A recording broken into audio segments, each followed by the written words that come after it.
Merci de rester à notre compagnie pour la seconde partie de New World Forum. Nous allons parler d'un sujet particulier maintenant. Nous allons parler de femmes et de politique. Togo, engagement politique des femmes, enjeux et contraintes et surtout perspectives, avec deux invités. Je vous les présente. D'abord, Dr Janine Kekeli Agunke, née à Dandougou.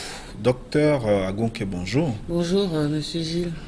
C'est un grand honneur pour nous de vous avoir sur notre plateau pour la première fois.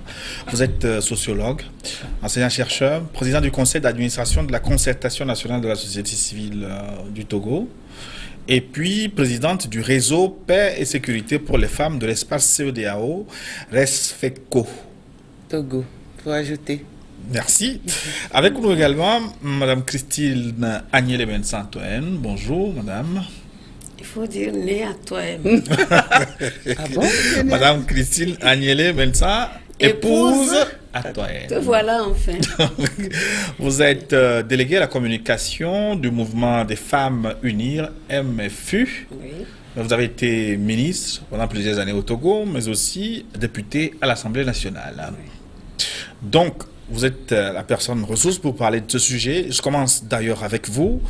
En tant que femme, eu égard à votre rôle d'épouse, de mère, tout ce que vous faites, est-ce que c'est la peine encore de vous déranger en vous convoquant à la politique?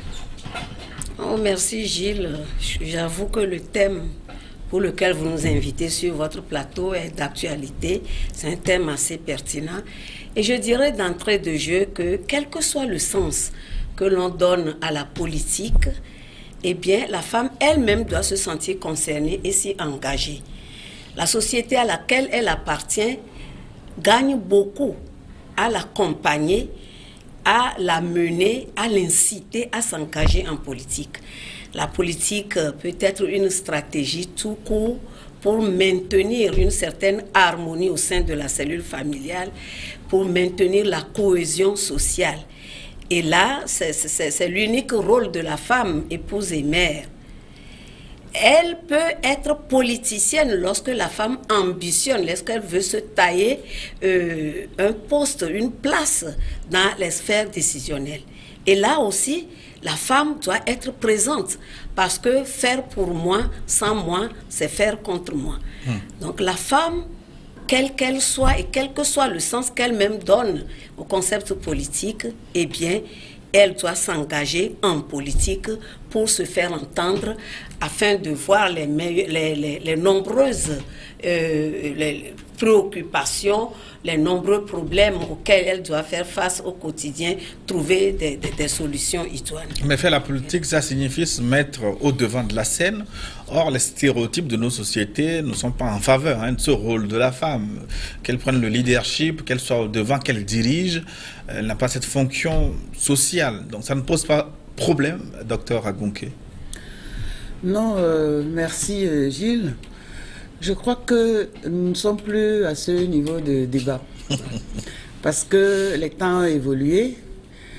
Et aujourd'hui, l'enjeu est de voir comment faire pour que la participation féminine au pouvoir ou aux affaires publiques soit quelque chose d'effectif.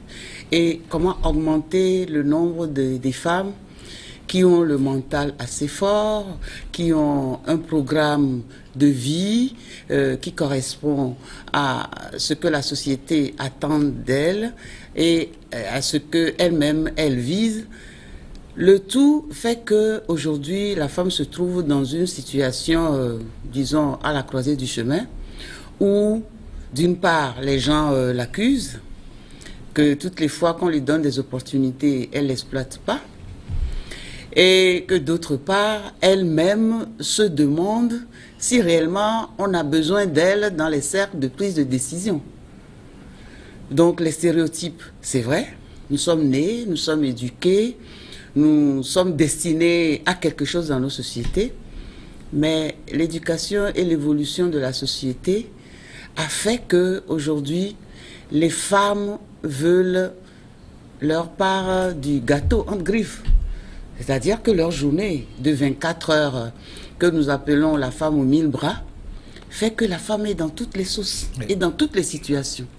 Donc, stéréotype, oui, Mais en jeu, la femme voudrait demander aux hommes aujourd'hui si réellement les conditions sont créées pour qu'elle participe effectivement au cercle de prise de décision. Mais est-ce que la femme, avec grand F, se pose cette question?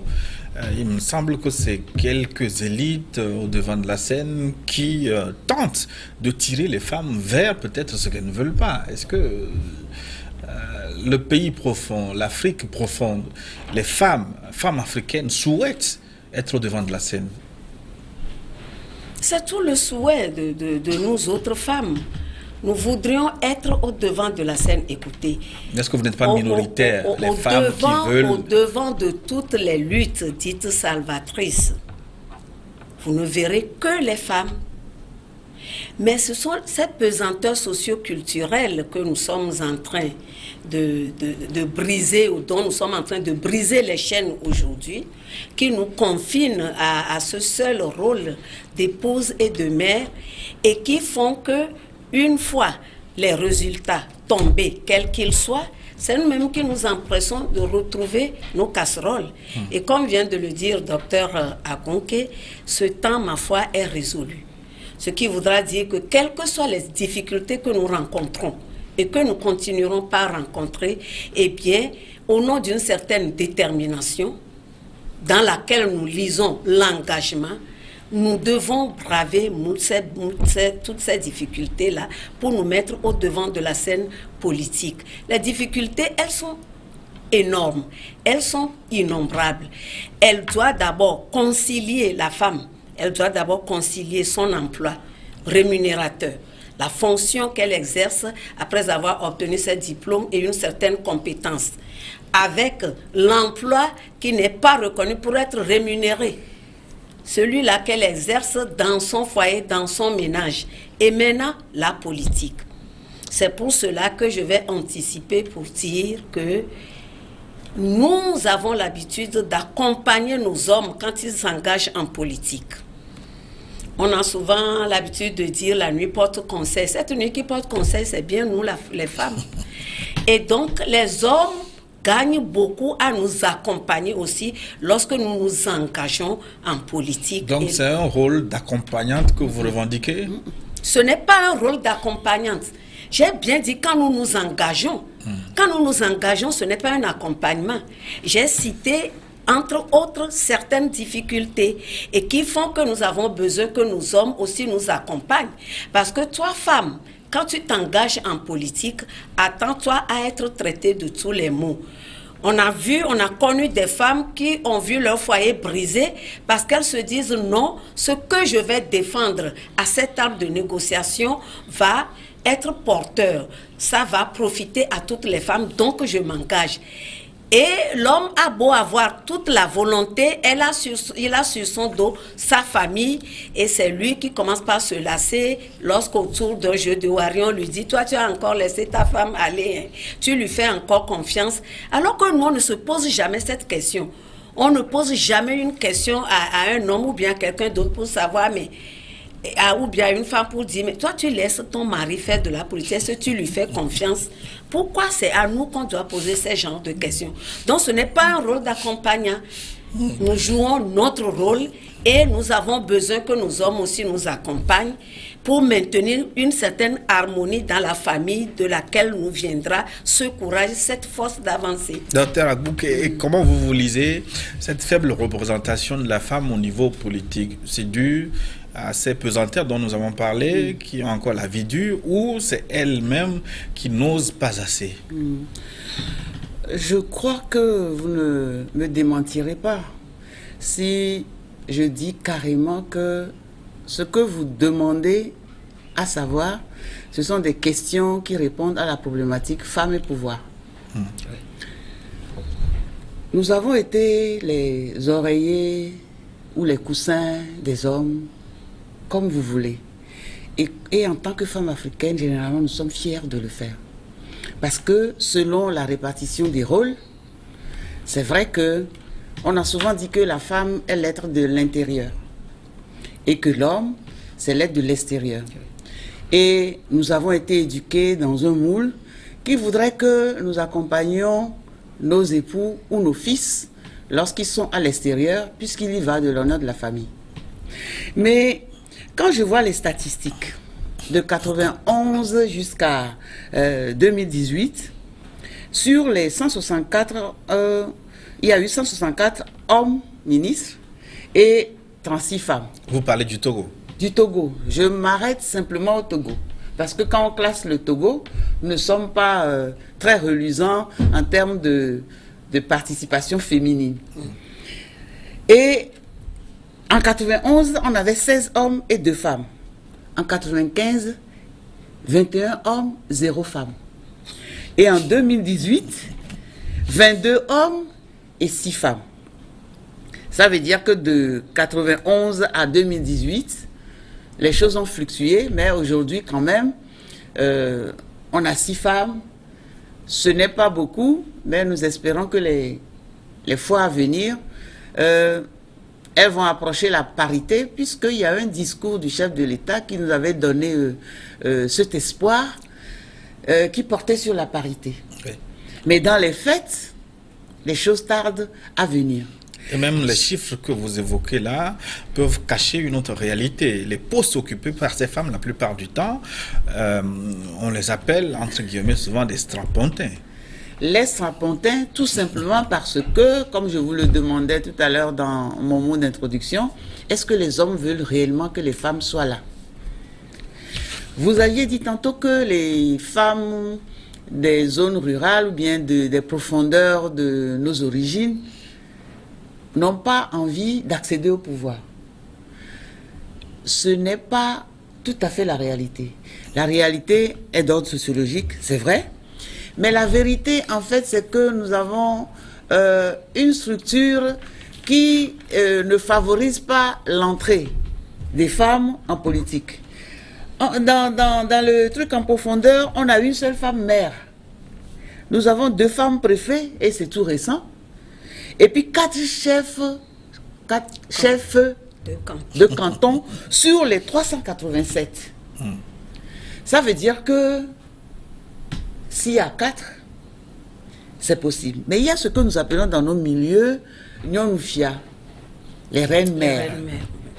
Et les gens peuvent témoigner de la force, du pouvoir de ces reines-mères-là sur le cercle familial, sur la communauté et sur les grandes décisions qui vont au-delà de la communauté, c'est-à-dire qui va vers la ville pour atterrir à la capitale et rentrer au pays. Ce que nous voulons aujourd'hui, on nous a reproché que les femmes qu'on trouve généralement n'ont pas le niveau nécessaire ou bien les compétences avérées pour occuper des postes. Entre-temps, l'éducation a évolué, les OMD, les ODD, toutes les conventions internationales, la CEDEF, le protocole de Maputo et autres, ont contribué à une certaine ouverture. J'ai l'habitude de dire, les femmes, aussi peu nombreuses qu'elles soient, le nombre réduit qui ont la compétence, nommons-les, mettons-les à des postes de responsabilité. Si nous estimons qu'au niveau des postes électifs, la mentalité n'est pas encore mûre pour voir les femmes accéder au pouvoir, les postes nominatifs peuvent servir de tremplin à une certaine démonstration de compétences et de stratégie de faire les choses autrement et positivement par les femmes. Donc, c'est moins une question de les femmes des profondeurs ne veulent pas, qu'une question d'organisation sociale où on reconnaît les valeurs intrinsèques de la femme et qu'on met à contribution, à profit, la contribution notoire des femmes à tout ce qui contribue au développement. Okay. Madame, on va prendre votre expérience. Hein. Vous avez gravi les échelons, vous êtes arrivé même jusque dans le fauteuil ministériel. Alors, ça veut dire que vous avez entendu beaucoup de choses. Hein. Je voudrais d'abord revenir un peu sur le commentaire que Dr Abouké a fait pour dire que c'est vrai, le premier décideur, le chef de l'État, nous a donné cet espoir. Pendant que nous courons encore après les quotas de 30%, lui il nous dit non, je veux que ce soit la parité homme-femme. Oui.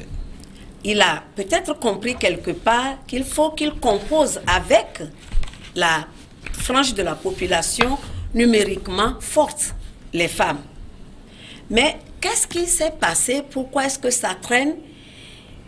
Moi, je vois un facteur clé qui sous-tend cette faiblesse, quoique ce boulevard nous soit ouvert. C'est le manque de solidarité entre nous-mêmes femmes d'abord. Nous avons toujours pensé que solidarité, c'est lorsque Dr Akunke, celles-là qui nous ont, je peux dire, appris beaucoup de choses dans la société civile, parce que c'est elle, alors là, je vais les yeux bandés voter. Même si son programme de société n'est pas favorable à l'amélioration du statut juridique et social de la femme, je vais la voter parce que c'est elle, parce que nous avons certaines affinités, parce qu'elle est malgré... Non, non, ce n'est plus ça aujourd'hui. La solidarité féminine aujourd'hui doit requérir une prise de conscience, davantage de prise de conscience collective sur la nécessité de distinguer les dossiers relatifs à l'amélioration du statut social et juridique de la femme et de la jeune fille. Et cette distinction doit pouvoir amener une certaine convergence de femmes politiques qui doivent obtenir et de l'exécutif et du législatif des avancées significatives. Oui, mais votre développement n'a pas apporté la réponse à la question soulevée par Dr Agunke, parce que c'était une promesse claire, une volonté politique affichée, exprimée. Alors pourquoi cette volonté n'a pas été respectée? Non, le boulevard nous est ouvert. Oui. Les actes doivent parler plus fort que les mots. Oui, pourquoi les actes n'ont pas parlé? Si la femme elle-même se met à dire où est-ce qu'on va trouver ces femmes-là, pour qu'on parle de parité, où est-ce qu'on va les trouver? Et oui, je m'en vais vous dire que la parole a une certaine puissance. Nous avons célébré cette parité-là au Palais des Congrès qui n'a pas pu contenir le nombre de femmes alors que sa contenance avoisinait les 3000. Donc, quand les femmes elles-mêmes commencent déjà par dire entre elles, où est-ce qu'on va nous trouver? Où sont les femmes qu'on cherche à nommer? Où sont les femmes qu'on cherche à positionner? Et que nos formations politiques disent qu'elles n'ont pas de femmes à positionner. Vous voulez que celui-là qui nous a ouvert le boulevard fasse quoi? Il faut qu'on sente que les femmes sont solidaires, que lorsqu'il y a une initiative porteur entre griffes, toutes les femmes se mobilisent autour. Quand moi je m'engage en politique et je n'ai pas la caution, je n'ai pas le soutien de mon homme, je suis traitée de tous les maux. Et il me faut concilier tout ça là avant d'aller à des réunions. C'est de tout ça là que les hommes profitent pour nous dire « Ah, il se fait tard, est-ce que ton mari ne va pas ? Je ne sais pas, toi tu peux partir, on va te rendre compte après. » Parce qu'ils savent que les dossiers qui vont faire objet de discussion, nous serons là pour dire non, ça là ne peut pas être comme ça. C'est tout ce qui crée ce blocage à nous autres femmes. Oui, docteur, qu'est-ce que vous partagez sur le développement? Quant au niveau politique, au plus haut niveau, une volonté affichée, exprimée de promouvoir la femme et que, en fin de compte, on n'a pas le résultat. Est-ce que ce qu'elle dit suffit pour expliquer la situation? Non, ce qu'elle dit, c'est un comportement qu'on a noté et qui est millénaire. Lorsqu'on dit que ce sont les femmes qui détruisent les femmes, ce sont les femmes qui n'apportent pas toujours l'appui nécessaire à une initiative, c'est vrai. Et c'est autant valable lorsque les hommes se trouvent dans une situation où les intérêts prévalent. Nous savons que de toute façon, en politique, c'est une question d'intérêt. Et lorsque, en politique, je nomme une femme qui ne peut pas apporter les solutions autant qu'un homme que j'ai sous la main, je place l'homme. Et c'est pour ça que nous disons qu'il faut accompagner les femmes, les nommer et tenir compte de leurs besoins spécifiques parce qu'elles n'ont pas que ça à faire. Donc, la chose la plus importante, c'est voir comment on peut impulser une dynamique multi-facettes qui fasse en sorte qu'à un moment donné, on se retrouve obligé d'agir. Je voudrais prendre simplement le cas du Rwanda. On cite ça assez, mais on a vu comment le président Kagame a fait pour amener les femmes et qu'aujourd'hui on cite le Rwanda en référence. Ça veut dire que si on veut, on peut. Ça veut dire que si on veut, un peu. Récemment, je voudrais parler également d'Emmanuel Macron. Macron a nommé des gens qu'il a appelés par téléphone et les femmes, elles s'étaient étonnées de voir que c'est elles qu'elles cherchent. Mais comme elles avaient les compétences et qu'elles se sentaient en confiance, elles ont foncé. Je crois que nous aussi au Togo, nous pouvons regarder ces choses-là, non pas parce que les femmes veulent à tout prix exercer le pouvoir, mais parce que leur présence est indispensable. Oui. Il faut qu'elle soit là. Oui, tout à l'heure, vous allez me démontrer en quoi cette présence est indispensable. Mais, Madame Agnelé Vincent, tout à l'heure, en vous écoutant, on peut tirer la conclusion que le terrain politique togolais n'est pas favorable à la promotion, à l'émergence de la femme dans les sphères de décision. Mais le terrain politique est favorable à la femme. Le gros problème, c'est ce que je viens d'expliquer, que c'est la conciliation de tout ce que nous avons à faire en tant qu'épouse et mère qui nous bloque. En dehors de tout ça, là, nous avons à gérer les cancans. Et si tu n'es pas courageuse, tu te dis, ah, quand je vais passer, on va me traiter de pute, on va me traiter de ceci, de cela, donc je laisse. Moi, je dis, je désarme. Docteur Agonke, désarme. Quelqu'un d'autre, qui va se mettre au devant de la scène?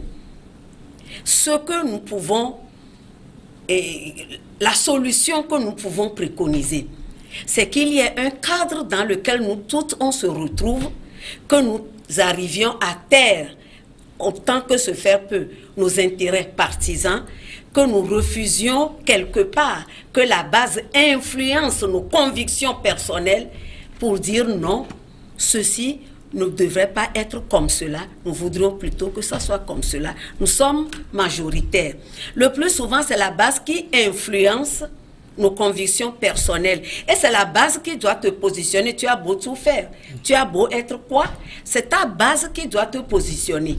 Donc, ce que nous devons faire, c'est d'accorder nos violons autour d'un seul et même refrain. Nous sommes majoritaires, nous avons les mêmes facultés mentales. Et c'est pour cela que quand on dit les femmes intellectuelles, je dis non, toutes les femmes sont des intellectuelles. C'est le travail du mental. Et dès lors que j'arrive à gérer ma cellule familiale, eh bien, je peux porter toutes les stratégies que je mets en jeu pour gérer ma cellule familiale à une plus grande échelle. Donc, gérer ma communauté et la cité à laquelle je fais partie. Est-ce que vous voyez donc?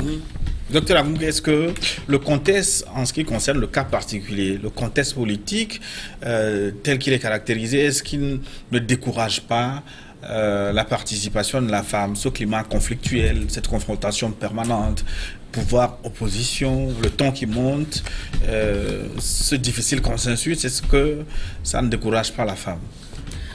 Non, du tout, c'est le contraire. Je voudrais pour mémoire vous renvoyer à l'histoire, l'histoire de nos mères, qui dans le temps n'avaient pas laissé le gouverneur avancer. Pour et la marche des Lomènes, il y a un certain nombre de réalités lorsque les jeunes avaient été... Il y avait beaucoup de choses qui prouvent que, de toute manière, à chaque situation de crise, sa solution. Ce qui a évolué, c'est le contexte politique. Et il vous souvient que le Togo est passé de la période de l'indépendance à un parti politique où tout le monde regardait dans la même direction, comme disait le feu président Yadima. Le creuset national. Et tout le monde avait évolué avec un espoir de paix à l'africaine, avec la contribution de tout un chacun. Mais on se rend compte que depuis les années 90, où il y a un retournement de la situation, les intérêts politiques en tant que partis ont refait leur émergence. Et finalement, les femmes se retrouvent dans une situation où il faut qu'elles retrouvent ce que j'ai l'habitude d'appeler, et Christine peut témoigner, la problématique femme. Qu'est-ce que nous voulons pour nous? Est-ce que, au lieu de dire que l'autre est du parti au pouvoir, l'autre est de l'opposition. On ne peut pas regarder plutôt ce que nous sauvons en envoyant beaucoup de femmes là où les décisions se prennent. Et ce sont ces stratégies que nous murmurons entre nous et qu'aujourd'hui tout le monde est d'accord qu'il faut revoir les choses autrement. Et peut-être qu'on va parvenir même à un gouvernement de femmes, pourquoi pas, où tous les hommes qui ont déjà fait leur expérience vont essayer de voir de quoi les femmes sont capables. Christine l'a dit, il faut que la base porte les femmes. Mais il faut que davantage nos objectifs de développement soient les garants de ce que nous pouvons appeler une sortie de crise.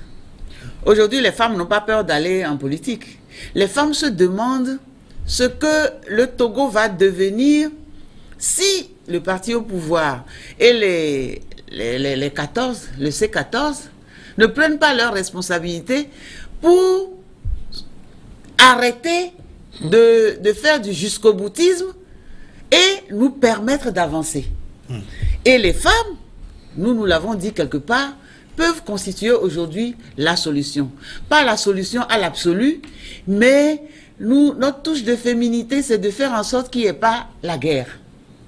C'est que les crises ne deviennent pas quelque chose qui ne booste pas le développement et qui nous envoie, qui renvoie les programmes porteurs au calendrier grec. Donc, Monsieur Gilles Bocco, en tant que presse, notez qu'aujourd'hui, les femmes n'ont pas peur. Si vous les approchez, vous allez vous rendre compte que la marche qu'on a vue entre-temps où les femmes étaient en noir, d'une part, suivie d'une messe où les femmes étaient en blanc, c'est pas une messe, mais c'est un regroupement de prières. Ça veut dire une prière œcuménique. Oui, avec un peu de danse et Koffi Olomide, non? De toutes les façons, ce que je voudrais vous faire remarquer, avec danse. Ce que je voudrais vous faire, on danse aujourd'hui, c'est pour louer le Seigneur, soit dit en passant. Mais ce que je voudrais vous faire remarquer, c'est que les femmes qui se retrouvent soit dans l'opposition ou soit dans le parti politique sont des femmes qui sont coincées aujourd'hui. Et elles sont coincées parce qu'elles ont envie de voir la chose avancer. Mais la plupart du temps, combien d'entre elles sont au niveau de prise de décision? Combien ont le pouvoir? Elles ont les compétences de prendre des décisions, mais est-ce qu'elles ont le pouvoir de faire ce qu'elles ont envie de faire pour que les choses bougent? Donc, ça veut dire qu'elles sont dans les partis politiques à titre figuratif. Alors. Elles ne sont pas à titre figuratif. Elles travaillent pour soutenir les idéaux du parti, mais elles n'ont pas toujours en retour, elles ne sont pas récompensées en retour pour ce qu'elles sont en train de faire. Je crois que les hommes, c'est pour ça que moi je dis c'est la problématique femme et pouvoir en face des hommes. Aujourd'hui, ce n'est plus tellement ce que la politique nous apporte qui est important. Mais qu'est-ce que nous prenons comme responsabilité lorsque nous sommes au pouvoir et que la majorité de 52% de femmes sont là et qu'elles sont obligées de subir parce qu'elles ne sont pas nombreuses à participer aux prises de décision?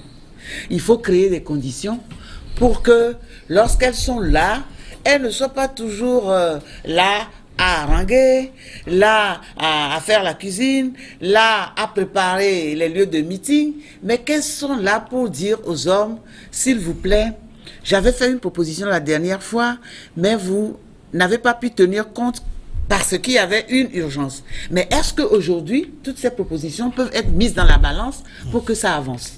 Je crois que c'est le Togo qui gagne. Et ce n'est plus un parti qui a de l'ascendance sur un autre parti, mais ce sont les idées féminines qui veulent que les choses soient conduites autrement. Alors, Gilles, je voudrais rebondir, après je vous pose une question compliquée. Non, quelle que soit la question, elle aura sa réponse. La première œcuménique que nous avons organisée, ce n'était pas une danse de Koffi Olomide. Après, si les femmes ont trouvé ça assez concrète comme organisations en ces moments-là, elles se sont organisées pour des réjouissances populaires. Mais c'était une prière œcuménique et l'œcuménisme porte bien son nom. Ce n'était pas seulement les catholiques ou les protestants, mais il y avait aussi les imams, il y avait tout ce monde-là pour louer le Seigneur Jésus-Christ et l'implorer pour que la paix règne sur notre pays. Alors, reformons cette parenthèse et dites-nous maintenant, est-ce qu'effectivement, au sein des partis politiques, est-ce que vous êtes coincé? Moi, je suis du parti au pouvoir. Oui. Je m'affiche en tant que tel, même si j'ai aujourd'hui un visage de diable. Ah bon? Parce que quand tu fais partie à ça, grande sœur, ce n'est pas vous qui me démentirez. Nous savons ce que nous subissons. Quand vous affichez aux côtés du parti au pouvoir, vous avez un visage de diable. Vous aviez beau être apprécié aux côtés de la société civile, mais dès lors qu'on vous sent et que vous avez accepté avoir une responsabilité avec le parti au pouvoir, vous avez un visage de diable. Est-ce que le contraire n'est pas possible? Est-ce que de la même manière, vous ne voyez pas les femmes d'en face comme étant des femmes? Non, du tout, du tout. Vous savez, des non-dits aux dits, en passant par des ok, parce que naturellement vous suffoquez, femmes que nous sommes devons avoir tout le courage de dire certaines vérités. Nous n'avons pas le droit de mentir, encore moins de tromper nos enfants. Et moi, je m'en vais vous dire que nous, femmes du parti au pouvoir, avions tenté de mettre sur pied un cadre pour servir de médiation pour cette sortie de crise-là. Ah bon? Nous avons tout entendu. Et nous, on attendait que la société civile puisse regrouper autour d'elle toutes les femmes de toutes les formations politiques. Et depuis là, je n'ai pas... Mais pourquoi vous n'avez pas engagé des pourparlers directs avec les femmes de l'autre camp, par exemple? C'est une belle initiative. Si je vous dis que nous avons tenté, c'était pour qu'il y ait des pourparlers entre les femmes des autres formations politiques. Et je vous dis que nous avons tout entendu parce que ça ne pouvait pas être possible.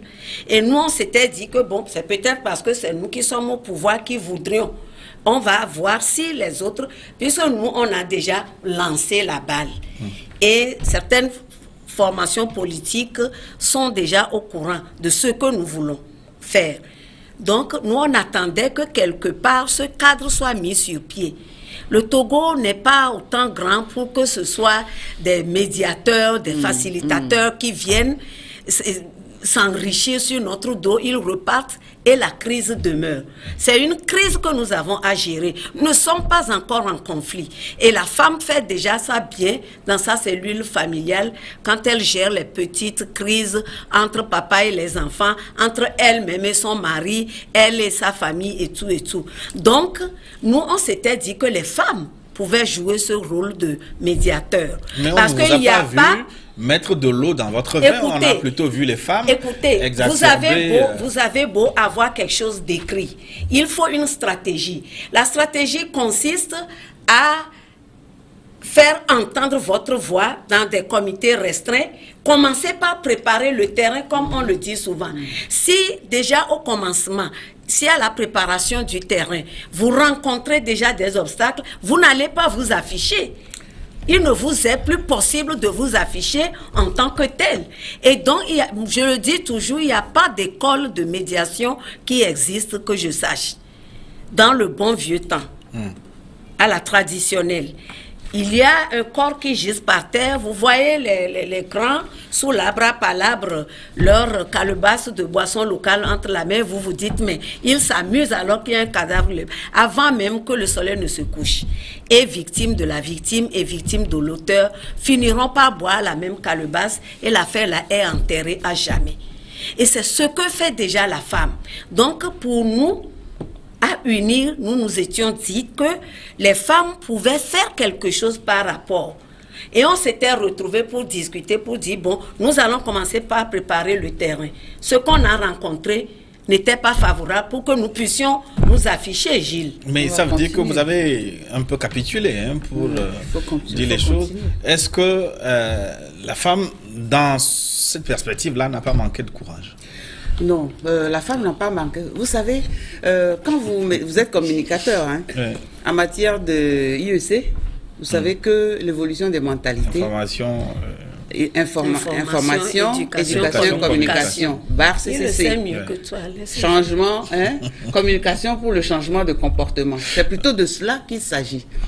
Et il me souvient qu'à une époque donnée, un document a essayé de traduire comment au niveau du Togo, plusieurs ethnies existent et que chaque ethnie avait des caractéristiques données.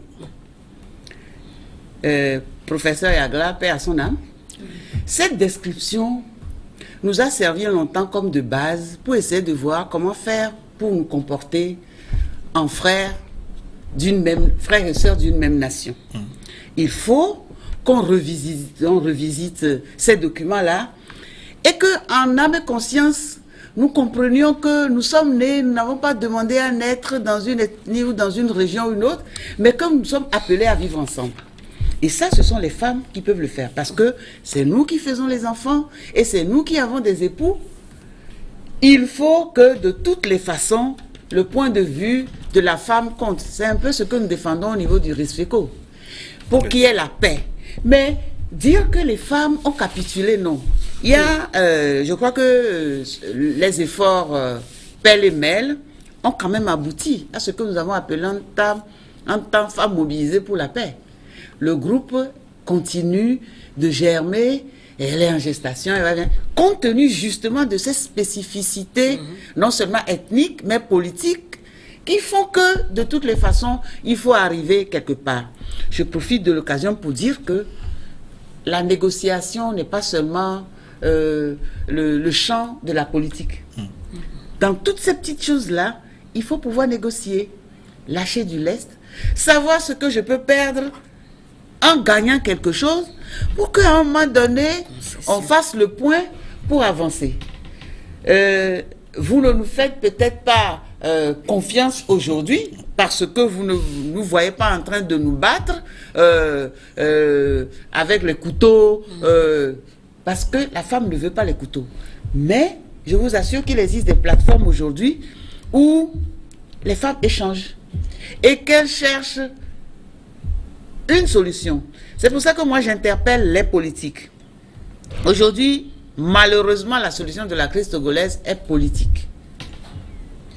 Dès lors que, si nous prenons les revendications de part et d'autre, toutes ces revendications sont légitimées dans un cadre où il y aura toujours une justification quelconque pour appuyer l'une ou l'autre position. Nonobstant le bon sens, nonobstant les vertus, n'oublions pas que nous sommes en démocratie et que ce qui est fortement argumenté selon des principes et des valeurs reconnues et avérées, finit toujours par passer. Et c'est pour ça que le point de vue des femmes devient important. Ce sont les femmes qui sont capables de jouer à Salomon. Tu as raison, tu as tort, mais ne coupons pas le bébé en deux.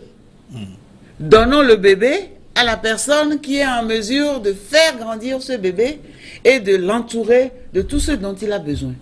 C'est pour ça que, Monsieur Gilles, je vous interpelle. Vous avez au Togo une attitude de stigmatisation de la femme.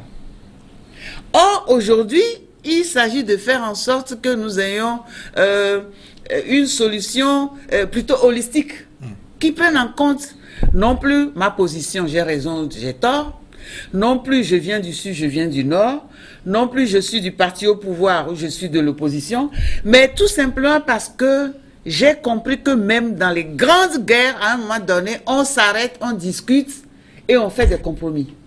Ces compromis ne sont pas des compromissions, mais ce sont des dynamiques internes qui propulsent les pages à ouvrir à l'avenir pour la société. Les femmes veulent la paix. Si c'est peut-être pour ça qu'on ne les écoute pas, parce qu'on veut des situations où celui qui décide doit forcément avoir raison, de part et d'autre, vous allez avoir affaire à un mouvement de femmes qui cherchera à renverser les situations comme nos mères l'avaient fait dans le passé. On va conclure cette émission. Faudra-t-il que... Oui, une dernière question. Est-ce que le consensus politique est aujourd'hui possible et autour de quoi il va s'articuler? Et on va terminer avec cette question. Si le consensus politique... Oui, dans la crise actuelle, est-ce qu'il est encore possible et sur quel élément il va s'articuler ce consensus? Oui, mais vous voulez parler de la sortie de crise. Oui, exactement. Si le dialogue peut aboutir à une sortie de crise honorable, je m'en vais vous dire que pour nous à unir, c'est tout le souhait. Vous savez, le dialogue suppose un état d'esprit de conciliation. Et donc, il faut aller à un dialogue avec un esprit positif, un esprit de compromis et avec des alternatives. Si vous allez au dialogue pour le voir échouer, pour vous en prévaloir, eh bien le peuple pour lequel vous vous dites être de beaux lutteurs, c'est ce peuple que vous assujettissez sans le savoir, c'est ce peuple que vous mettez à genoux. Mais à unir, est-ce que vous n'avez pas intérêt que le dialogue échoue? Je peux terminer. Nous n'avons aucun intérêt pour que ce dialogue échoue. Mais ça vous arrange parce que cela ne nous arrange vous avez aucunement déjà que le référendum et les élections affûtées. Gilles Bocor, à unir, nous n'avons aucun intérêt pour voir ce dialogue échouer. Surtout que la vision du président fondateur de UNIR, chef de l'État, sa vision, c'est de faire de ce pays une nation unie et prospère. Et si tu es membre de UNIR, tu n'as pas le droit de t'écarter de cette vision-là. Donc, pour nous, à UNIR, tout le souhait, c'est que ce dialogue aboutisse à une sortie de crise honorable. Oui, il y a la vision, mais aussi les actes. Vous ne voyez pas que les actes suivent? S'il faut que nous répondions à des attaques, nous n'en serons pas aujourd'hui ici. Hein. Donc vous êtes optimiste, vous pensez que... Nous sommes plus qu'optimistes. Parce que nous, il y a une certaine discipline. Nous avons le pouvoir, mais nous tournons le dos à la violence.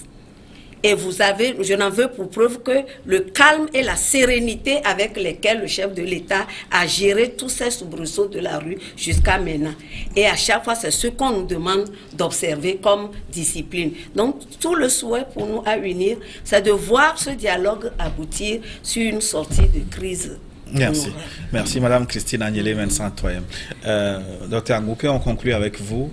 Comment voyez-vous le lendemain du Togo? Comment? Vous avez parlé d'une solution holistique. Faut-il convoquer des constituantes? Faut-il aller à une conférence nationale BUIS? Faut-il élargir le dialogue? Comment voyez-vous, entrevoyez-vous la solution en une minute? De toutes les façons, quand un pays a une constitution qui peut être sujette à modification, c'est grave. Ça veut dire que nous devons même revoir les fondamentaux de notre constitution pour faire en sorte que, même si on doit y toucher, que les choses fondamentales ne soient pas déplacées. Oui.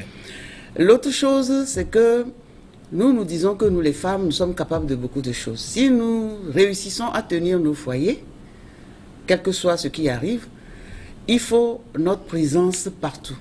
Au niveau du dialogue, il y a combien de femmes? Elles sont pratiquement inexistantes. Ça veut dire que la politique de saupoudrage qu'on voit partout a également porté atteinte à ce dialogue. C'est pour ça que nous disons que de plus en plus, il faut faire en sorte que, même si on veut suivre un règlement intérieur, on veut faire quelque chose qui réponde aux normes préalablement établies, il y a ce que nous appelons dans le domaine du développement des projets, des mesures correctives. Il est temps que nous prenions des mesures correctives pour faire en sorte que la situation du Togo ne demeure pas l'apanage de deux parties. L'apanage. L'apanage de deux parties en présence et en conflit. Nous voulons participer au déblocage de cette situation, apporter notre contribution en tant que femmes pour faire évoluer la situation. Et c'est pour ça que nous préparons justement à demander qu'on nous implique beaucoup plus à fond, faire tourner toutes les ménages qui sont capables d'apporter des solutions et politiques et stratégiques, mais surtout des solutions qui ne portent pas atteinte au développement de notre pays. Parce qu'on a vu ce que la crise est en train de faire et nous n'avons pas l'intention de laisser à des générations futures des dettes ou un pays boiteux tout simplement parce que nous n'avons pas été capables d'être souples dans les prises de décision qui concernent l'avenir de notre pays. Oui. Docteur, vous êtes très attendu alors. Merci d'avoir participé à cette émission, je trouve très, très riche, la première fois que nous avons rien que des femmes autour du plateau. Merci et félicitations à vous. Fidèles téléspectateurs, nous arrivons à la fin de notre forum. Merci de votre aimable attention. Dans un instant, une nouvelle édition du journal. Bonne suite de programme sur New World Info.